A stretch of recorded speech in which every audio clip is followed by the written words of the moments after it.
આમ તો છેલ્લા ઘણા સમયથી વિસાવદર, મોરબી અને ડેડિયાપાડા સતત ચર્ચામાં છે અને આ બધાનું કારણ છે આમ આદમી પાર્ટી.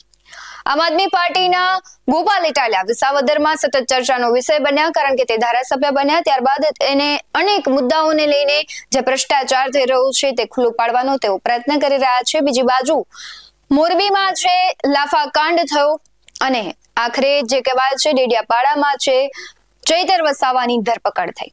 સતત ચર્ચામાં રહેતા ચૈતર વસાવા વધુ એક વખત ચર્ચામાં આવ્યા, કારણ કે તેમણે છે જે પ્રમાણે સંજય વસાવા પર ગ્લાસ ફેંક્યો અને ત્યારબાદ તેમની ધરપકડ કરવામાં આવી.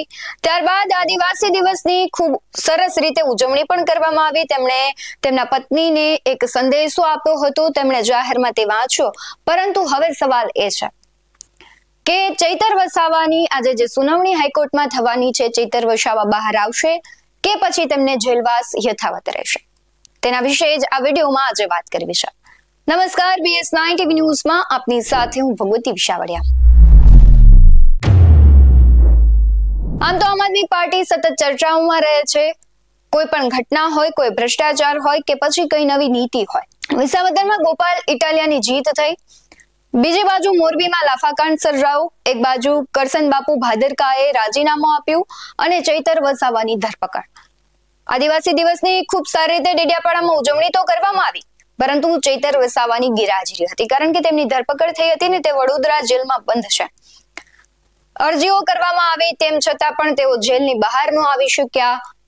આદિવાસી દિવસના દિવસે આદિવાસીઓમાં એક આશા હતી કે જો ચૈતર વસાવા હોય તો સારી રીતે ઉજવણી કરી શકાય, પરંતુ આ ઉજવણી થઈ તો ખરા. અને ત્યારે એક સંદેશો પણ તેમના પત્નીઓ દ્વારા આપવામાં આવ્યો હતો કે આજે એક ચૈતર નથી તો શું થયું, અનેક ચૈતરો છે. એટલે આ મામલો ત્યારે વધુ ગરમાયો કે હવે આમ તો આજે તેમની સુનાવણી થવાની છે, ત્યારે મહત્વનો સવાલ રહેશે કે ચૈતર વસાવા બહાર આવશે કે પછી કોઈ રાજકીય ષડયંત્ર હોય કે પછી હજુ તેમને સજા ભોગવવી પડશે ને જેલવાસ યથાવત રહેશે. આની પહેલા પણ એક સંજય વસાવાનું નિવેદન આવ્યું હતું. તેમણે કહ્યું હતું કે જો ચૈતર વસાવા જાહેરમાં માફી માંગે સમાજની સામે તો તેને માફ કરશે અને જે સજા છે તે તેમને નહીં થાય, પરંતુ તેમના પત્ની ઇનકાર કર્યો હતો કે ચૈતર વસાવાનું વાક નથી તો શા માટે તે માફી માંગે.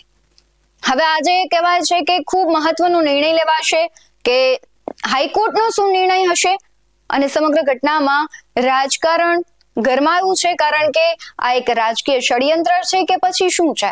કારણ કે તેમની પત્ની પણ માંગ કરી રહ્યા છે કે સમગ્ર ઘટનાના CCTV આપવામાં આવે, પરંતુ એ CCTV આપવામાં નથી આવ્યા. બીજી બાજુ ચૈતર વસાવા છે તે જેલમાં છે, તેમ છતાં તેમનું નામ છે અને કહેવાય છે એનું પદ છે મોટું થતું જાય છે. ત્યારે અનેક સવાલો ઉઠી રહ્યા છે. રાજકીય ચર્ચાઓએ વેગ પકડ્યો છે કે આ સમગ્ર ઘટના છે એક રાજકીય ષડયંત્ર છે કે પછી કંઈ બીજું છે. આજે જ્યારે તેઓ હાઈકોર્ટના નિર્ણય પછી બહાર આવશે તો પણ એક મોટી ઘટના કહેવાશે, એક ઇતિહાસ રચાશે, અને જો અંદર રહેવું પડશે તો પણ ખૂબ મુશ્કેલી વધારશે. તમને શું લાગી રહ્યું છે? ચૈતર વસાવા બહાર આવશે કે પછી તેઓને હજુ જેલવાસ ભોગવવો પડશે? કારણ કે સંજય વસાવા છે તે નિવેદન આપી રહ્યા છે કે જો માફી માંગશે તો તેઓ ફરિયાદ પાછી ખેંચશે, પરંતુ ચૈતર વસાવા માફી માંગવા માટે સંમત નથી થતા. બીજી બાજુ આમ આદમી પાર્ટીમાં ઘણા એવા આંતરિક જે વિવાદો છે તે ચાલી રહ્યા છે. એટલે સૌથી મહત્વનું રહેશે કે આજે ચૈતર વસાવાની મુશ્કેલીમાં વધારો થશે કે પછી તે કંઈ હળવું થશે. તમને શું લાગી રહ્યું છે? કમેન્ટ બોક્સમાં જરૂરથી જણાવજો. આવા જ વધુ અહેવાલો સાથે ફરી મળતા રહીશું. તમે અમારી YouTube ચેનલને સબસ્ક્રાઇબ કરવાનું, અમને Facebook અને Instagram પર ફોલો કરવાનું ભૂલશો નહીં. બાકી અવનવી અપડેટ્સ મેળવવા માટે આપ જોતા રહો BS9 TV ન્યૂઝ. નમસ્કાર.